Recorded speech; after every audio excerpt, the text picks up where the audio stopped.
About endings.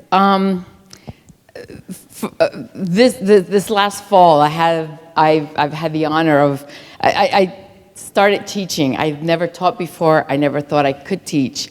And so I had the opportunity to do it. And endings are so important. When Paola and I set out to write the film, we had the ending. And that's really, we knew we wanted to tell the story. It needed to be what the story had to be. But our ending was solid. We knew what our ending was going to be. And the ending was hope for this family or for a nation or for a community. The ending, we had it. So the ending is really important. So thank you for acknowledging it.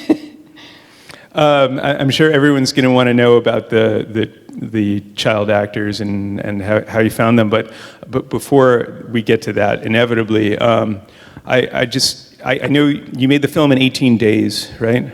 And I mean, that's real guerrilla filmmaking. Yeah. I mean, you know, just really tough conditions and just relentless. How did the kids hold up for 18 days of this? And we had them for a limited amount of time because, you know, children, you could only have them on set for X amount of time. I think it was their understanding of the story that was being told.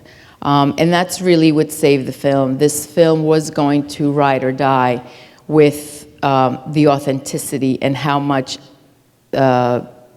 the audience was going to believe this story. And the children understood what was happening. So much so that we definitely budgeted in terms of time was for rehearsal. And part of the rehearsal process, we were writing letters, and the children would have to write a letter to a parent if the parent wasn't around, those kind of things. And in there, you know, we discovered when we're trying to explain to the children what canning is, and when we did our own research about canning, the people that were canning when we did our research were families. It wasn't just someone who was homeless, or, I mean, this had become a viable situation for people to make money. And the young girl who played the part, she goes, "Oh yeah, no, I know all about that." Her uncle worked in the building, and she helped her uncle collect cans and get money for it. So it wasn't far-fetched. It was a story they understood. So that's really what got us through.